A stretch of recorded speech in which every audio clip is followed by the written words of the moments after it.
Chapter 10. Dickon. The sun shone down for nearly a week on the secret garden. The secret garden was what Mary called it when she was thinking of it.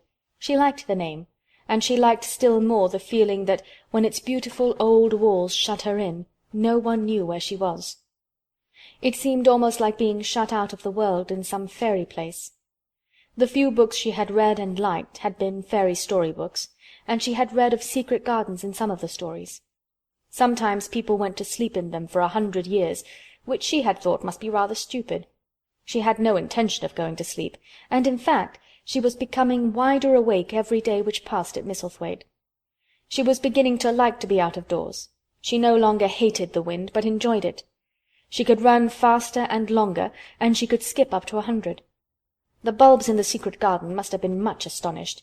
Such nice clear places were made round them that they had all the breathing space they wanted, and really, if Mistress Mary had known it, they began to cheer up under the dark earth and work tremendously. The sun could get at them and warm them, and when the rain came down it could reach them at once, so they began to feel very much alive. Mary was an odd, determined little person, and now she had something interesting to be determined about, she was very much absorbed indeed. She worked and dug and pulled up weeds steadily, only becoming more pleased with her work every hour instead of tiring of it. It seemed to her like a fascinating sort of play. She found many more of the sprouting pale green points than she had ever hoped to find. They seemed to be starting up everywhere, and each day she was sure she found tiny new ones, some so tiny that they barely peeped above the earth. There were so many that she remembered what Martha had said about the snowdrops by the thousands, and about bulbs spreading and making new ones. These had been left to themselves for 10 years, and perhaps they had spread, like the snowdrops, into thousands. She wondered how long it would be before they showed that they were flowers. Sometimes she stopped digging to look at the garden and tried to imagine what it would be like when it was covered with thousands of lovely things in bloom. During that week of sunshine she became more intimate with Ben Weatherstaff. She surprised him several times by seeming to start up beside him as if she sprang out of the earth. The truth was that she was afraid that he would pick up his tools and go away if he saw her coming, so she always walked toward him as silently as possible. But in fact he did not object to her as strongly as he had at first. Perhaps he was secretly rather flattered by her evident desire for his elderly company. Then, also, she was more civil than she had been.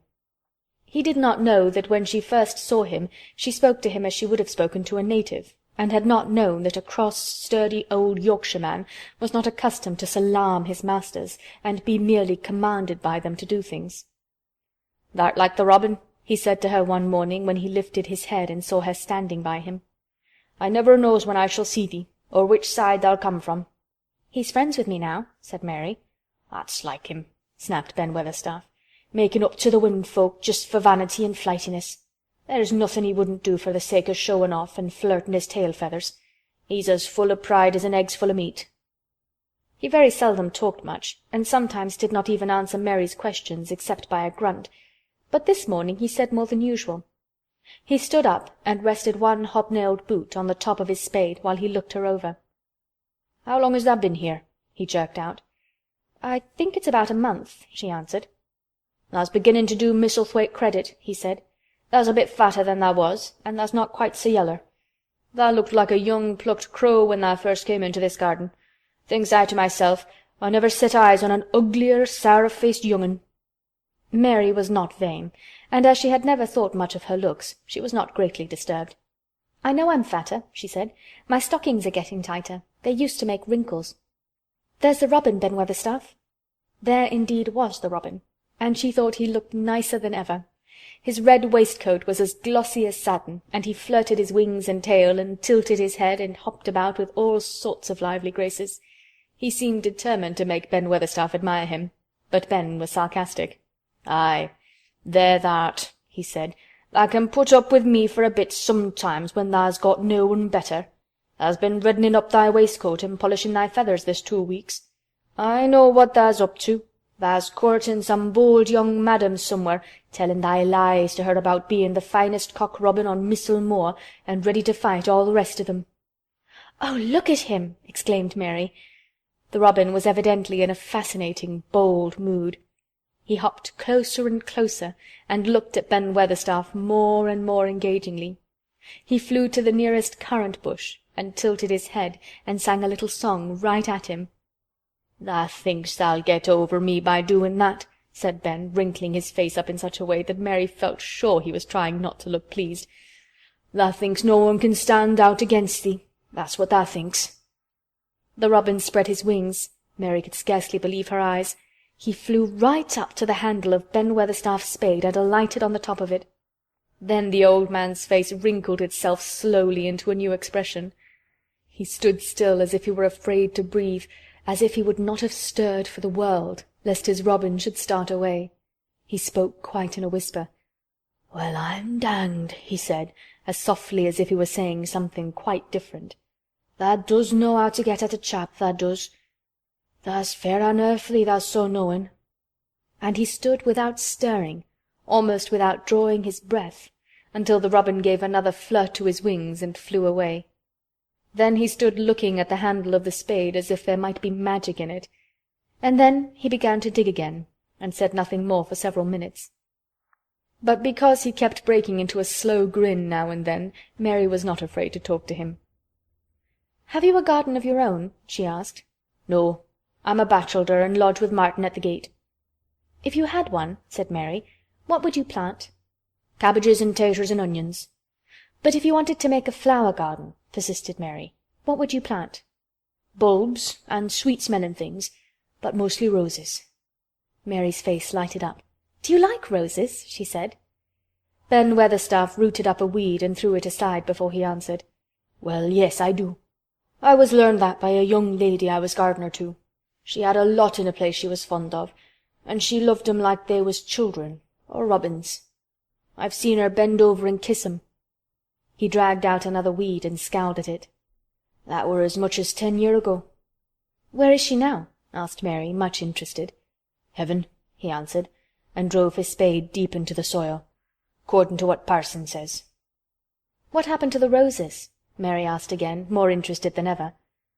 "They was left to themselves." Mary was becoming quite excited. "Did they quite die? Do roses quite die when they are left to themselves?" she ventured. "Well, I'd got to like 'em, and I liked her, and she liked 'em," Ben Weatherstaff admitted reluctantly. "Once or twice a year I'd go and work at 'em a bit, prune 'em and dig about the roots. They run wild, but they was in rich soil, so some of 'em lived." "When they have no leaves and look grey and brown and dry, how can you tell whether they are dead or alive?" inquired Mary. "Wait till the spring gets at 'em. Wait till the sun shines on the rain, and the rain falls on the sunshine, and then tha'll find out." "How? How?" cried Mary, forgetting to be careful. "Look along the twigs and branches, and if tha see a bit of a brown lump swellin' here and there, watch it after the warm rain and see what happens." He stopped suddenly and looked curiously at her eager face. "Why does tha care so much about roses and such all of a sudden?" he demanded. Mistress Mary felt her face grow red. She was almost afraid to answer. I want to play that I have a garden of my own," she stammered. There is nothing for me to do. I have nothing, and no one." "Well," said Ben Weatherstaff slowly as he watched her, "that's true. Thou hasn't." He said it in such an odd way that Mary wondered if he was actually a little sorry for her. She had never felt sorry for herself. She had only felt tired and cross because she disliked people and things so much. But now the world seemed to be changing and getting nicer. If no one found out about the secret garden, she should enjoy herself always. She stayed with him for 10 or 15 minutes longer, and asked him as many questions as she dared. He answered every one of them in his queer grunting way, and did not seem really cross, and did not pick up his spade and leave her. He said something about roses just as she was going away, and it reminded her of the ones he had said he had been fond of. "Do you go and see those other roses now?" she asked. "Not been this year. My rheumatics has made me too stiff in the joints." He said it in his grumbling voice, and then quite suddenly he seemed to get angry with her, though she did not see why he should. "Now look here," he said sharply, "don't tha ask so many questions. Tha'rt the worst wench for asking questions I've ever come across. Get thee gone and play thee. I've done talking for today." And he said it so crossly that she knew there was not the least use in staying another minute. She went skipping slowly down the outside walk, thinking him over and saying to herself that, queer as it was, here was another person whom she liked, in spite of his crossness. She liked old Ben Weatherstaff. Yes, she did like him. She always wanted to try to make him talk to her. Also, she began to believe that he knew everything in the world about flowers. There was a laurel-hedged walk which curved round the secret garden and ended at a gate which opened into a wood in the park. She thought she would slip round this walk and look into the wood and see if there were any rabbits hopping about. She enjoyed the skipping very much, and when she reached the little gate, she opened it and went through, because she heard a low, peculiar whistling sound and wanted to find out what it was. It was a very strange thing indeed. She quite caught her breath as she stopped to look at it. A boy was sitting under a tree, with his back against it, playing on a rough wooden pipe. He was a funny-looking boy, about 12. He looked very clean, and his nose turned up, and his cheeks were as red as poppies, and never had Mistress Mary seen such round and such blue eyes in any boy's face. And on the trunk of the tree he leaned against, a brown squirrel was clinging and watching him, and from behind a bush near by a cock-pheasant was delicately stretching his neck to peep out, and quite near him were 2 rabbits sitting up and sniffing with tremulous noses, and it actually appeared as if they were all drawing near to watch him and listen to the strange, low little call his pipe seemed to make. When he saw Mary he held up his hand and spoke to her in a voice almost as low as, and rather like, his piping. "Don't tha move," he said. "It'd flight 'em." Mary remained motionless. He stopped playing his pipe and began to rise from the ground. He moved so slowly that it scarcely seemed as though he were moving at all. But at last he stood on his feet, and then the squirrel scampered back up into the branches of his tree, the pheasant withdrew his head, and the rabbits dropped on all fours and began to hop away, though not at all as if they were frightened. "I'm Dickon," the boy said. "I know thou'rt Miss Mary." Then Mary realized that somehow she had known at first that he was Dickon. Who else could have been charming rabbits and pheasants as the natives charm snakes in India? He had a wide, red, curving mouth, and his smile spread all over his face. "I got up slow," he explained, "because if tha makes a quick move, it startles them. A body has to move gentle and speak low when wild things is about." He did not speak to her as if they had never seen each other before, but as if he knew her quite well. Mary knew nothing about boys, and she spoke to him a little stiffly because she felt rather shy. "Did you get Martha's letter?" she asked. He nodded his curly, rust-colored head. "That's why I come."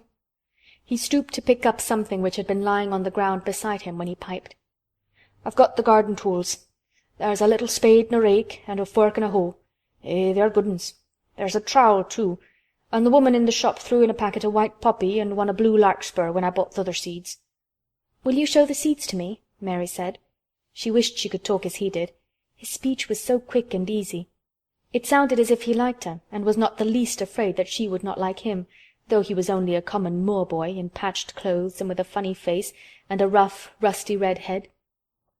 As she came closer to him, she noticed that there was a clean, fresh scent of heather and grass and leaves about him, almost as if he were made of them. She liked it very much, and when she looked into his funny face with the red cheeks and round blue eyes, she forgot that she had felt shy. "Let us sit down on this log and look at them," she said. They sat down, and he took a clumsy little brown paper package out of his coat pocket. He untied the string, and inside there were ever so many neater and smaller packages with a picture of a flower on each one. "There's a lot of mignonette and poppies," he said. "Mignonette's the sweetest smelling thing as grows, and it'll grow wherever you cast it, same as poppies will. Them as'll come up and bloom if you just whistle to 'em, them's the nicest of all." He stopped and turned his head quickly, his poppy-cheeked face lighting up. "Where's that robin as is calling us?" he said. The chirp came from a thick holly bush, bright with scarlet berries, and Mary thought she knew whose it was. "Is it really calling us?" she asked. "Aye," said Dickon, as if it was the most natural thing in the world. "He's calling someone he's friends with. That's same as saying, 'Here I am, look at me. I wants a bit of a chat.' There he is in the bush. Whose is he?"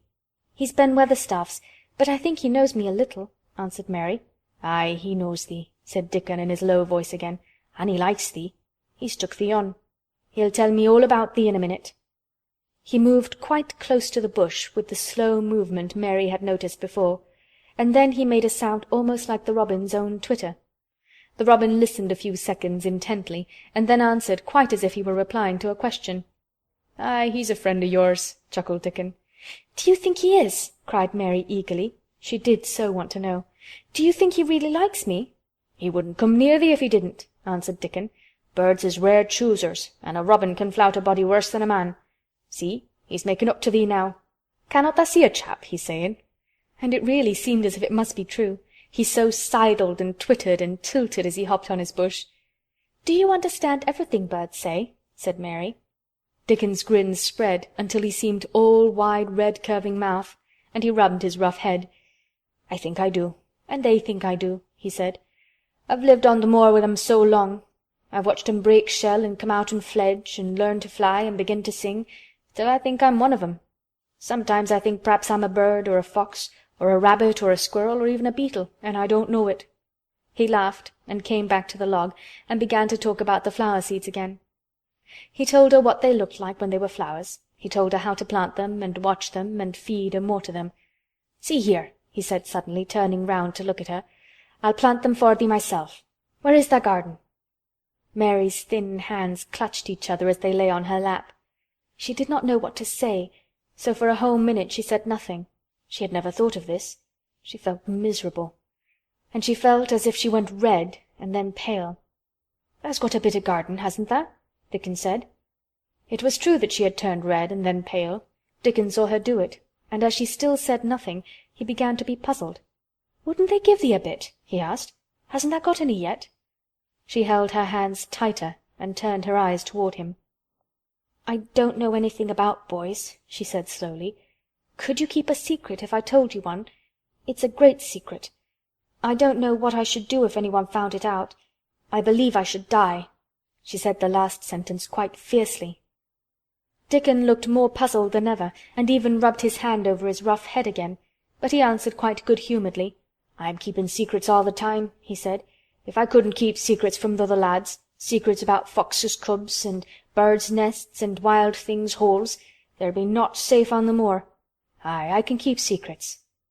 Mistress Mary did not mean to put out her hand and clutch his sleeve, but she did it. "I've stolen a garden," she said very fast. "It isn't mine. It isn't anybody's. Nobody wants it. Nobody cares for it. Nobody ever goes into it. Perhaps everything is dead in it already. I don't know." She began to feel hot and as contrary as she had ever felt in her life. "I don't care. I don't care. Nobody has any right to take it from me when I care about it and they don't. They're letting it die all shut in by itself," she ended passionately, and she threw her arms over her face and burst out crying. Poor little Mistress Mary. Dickon's curious blue eyes grew rounder and rounder. "Eh!" he said, drawing his exclamation out slowly, and the way he did it meant both wonder and sympathy. "I've nothing to do," said Mary. "Nothing belongs to me. I found it myself and I got into it myself. I was only just like the robin, and they wouldn't take it from the robin." "Where is it?" asked Dickon in a dropped voice. Mistress Mary got up from the log at once. She knew she felt contrary again, and obstinate, and she did not care at all. She was imperious and Indian, and at the same time hot and sorrowful. "Come with me and I'll show you," she said. She led him round the laurel path and to the walk where the ivy grew so thickly. Dickon followed her with a queer, almost pitying look on his face. He felt as if he were being led to look at some strange bird's nest, and must move slowly. When she stepped to the wall and lifted the hanging ivy, he started. There was a door, and Mary pushed it slowly open, and they passed in together. And then Mary stood and waved her hand round defiantly. "It's this," she said. "It's a secret garden, and I'm the only one in the world who wants it to be alive." Dickon looked round and round about it, and round again. "Hey!" he almost whispered. "It is a queer, pretty place. It's like as if a body was in a dream." End of Chapter 10.